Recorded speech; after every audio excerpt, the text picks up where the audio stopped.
Hi, I'm Grace Olivier, and today I'm going to be telling you about how oil prices across the world have changed over the decades of times and why. Now, oil is a commodity that is traded on the market, but unlike other commodities, it has many different factors that could influence the price. These factors can be anything from demand, which is a very big one. An example of that would be a pandemic, which is what we're going through right now, or price wars, or a regular war, just anything along those terms. And over the course of the decades, the oil prices have had many bust and boom cycles, and these are just cycles of major increases in prices and then going down to major decreases. Moving on to the Organization of Petroleum Exporting Countries, this is a very, very big thing when it comes to the oil industry. This was a cartel that was put together by Iran, Kuwait, Saudi Arabia, and Venezuela on September 10th through 14th in 1960 at the Baghdad Conference. Now, these countries formed this union to regulate the supplies and to control the pricing. More countries have been added to this as time went on, and these countries include Qatar, Indonesia, Libya, United Arab Emirates, Algeria, Nigeria, Ecuador, Angola, Gabon, Equatorial Guinea, and Congo. Now, given not all of these countries are still in this today as we speak, but many of them have suspended themselves, came back in, or just completely suspended themselves, and some of them have even completely terminated themselves.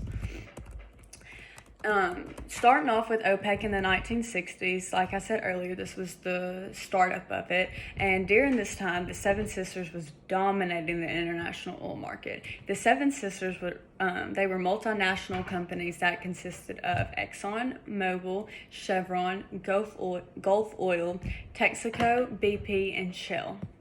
Now, not all of these companies still remain the same today. Some of them have merged together. For example, Exxon and Mobil have merged together to be named Exxon Mobil.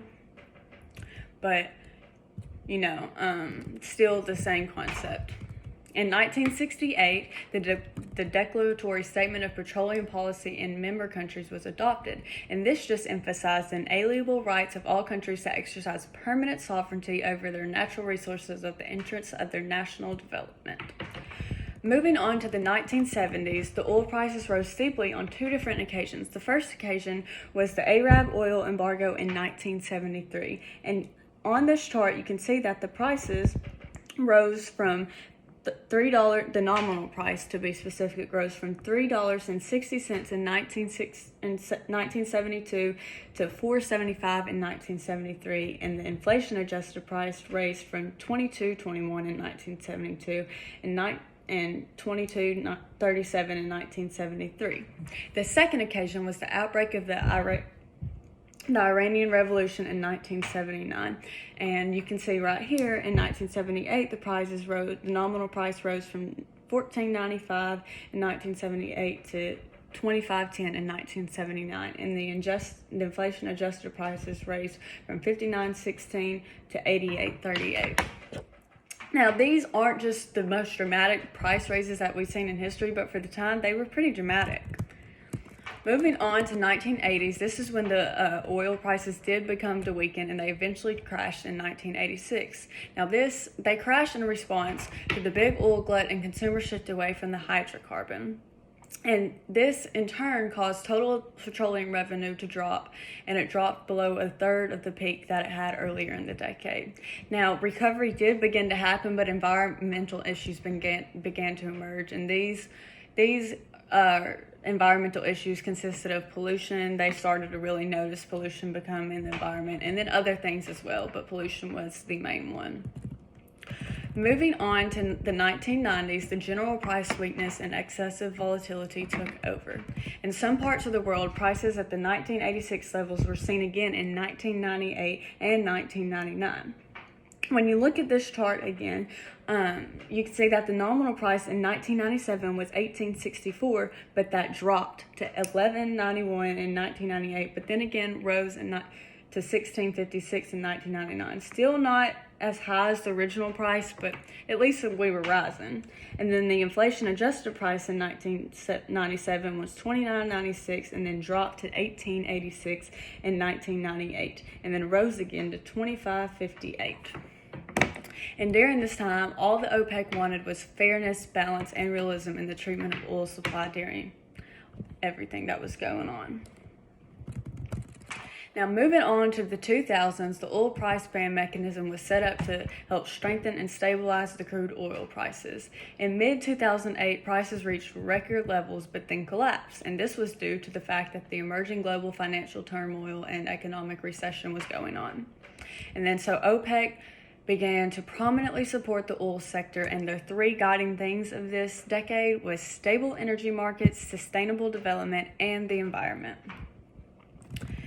Moving on to 2010 until nowadays, during this time there has been a lot of social unrest escalating across the world, and this had affected both supply and demand during the first half of the decade. And then prices were stable between 2011 and mid-2014, but then began to drop in 2014. In this chart, you can really see that drop. In 2014, the nominal price was $85.60, and in 2015, it dropped all the way to $41.85. And then the inflation-adjusted price was $93.24 in 2014 and dropped to $45.55 in 2015. Now, these price drops resulted in, they were the result of speculation and oversupply of oil during the time. And trade patterns continue to seek stability in the market to this day. Russia is also has a big impact on the oil industry, given the fact that they were the first oil well was drilled in Russia, near Baku, and this resulted in the Baku region getting a lot of attraction, leading to petroleum companies, and this in turn made them one of the top oil producers in the 20th century, and they occupied 30% of the market. Now, given this was all before the OPEC had arrived. Now, over time, there was an increase in Soviet oil export, which led to the decline in world oil prices, and this is one of the reasons why OPEC was established. Now, although Russia is not a part of OPEC, it is a part of OPEC Plus, which is a bigger version of OPEC. In this chart, you can see this is Russia's oil prices. Now, although they don't go all the way to today, they do go from 2005 to 2016, and this red line shows the Brent crude oil prices, and right here you can see it goes up, drops back down, goes back up, drops back down. This would be an example of one of those bust and boom cycles that I was discussing earlier. Now, the oil shale industry also has a major impact on the oil industry because it covers 1/3 of the onshore production of the crude oil in the lower 48 states of the U.S. Now, you might be wondering what it is. The oil shale is a fine-grained sedimentary rock containing significant amounts of carrigan, and carrigan is just a solid mixture of organic chemical compounds, and from there liquid hydrocarbons can be manufactured, which is used a lot. Now, this all led to the shale boom, which started in 2014 and has continued to boom in domestic crude oil production since then. And this has been due to increased technology in the United States and how we are mining oil and getting it out of the ground and all of that. And this has also resulted in a major supply glut and has caused tension between OPEC and Russia. OPEC Plus has been trying to curb their output to support prices, while the production of the U.S. has continuously increased at the same time. Now, this has caused the prices to drop down. Commodity traders also has an effect on the prices, but not as big as the ones that we've been discussing, but it does have an effect in terms of it can make oil be extremely profitable by buying and selling it on the markets, but it also can cause huge contracts can push the prices up and down. Now, moving on to the biggest one, in my opinion, which is demand. Demand for petroleum has not increased the rate of supply, which also started the initial downturn in prices in 2014. Now, a big example of a demand affecting the prices could be the coronavirus, which is what we're going through right now, and the lockdown orders have dramatically reduced demand in terms of people wanting or needing gas for their cars and all that. So it has dramatically reduced the oil prices, and at the current rate of production that we're going at, all the world world's oil storage facilities will be full by July. Now, getting more into the coronavirus to show you a little bit of how much it is affecting our oil prices. At the end of March, the Brent crude oil fell to $22.58 per barrel, and that is the lowest that we've seen it since November of 2002. And then the U.S. West Texas Intermediate, which is also known as the WTI, fell below $20 per barrel, which is close to an 18-year low. Now, many companies have had to cut back or completely close their production due to this drop in demand because the prices have dropped so much. In this visual, you can see how much it's dropping. This is 2020 and has even dropped even more since then due to the fact that this was made in the beginning of March and it is now the beginning of May, actually.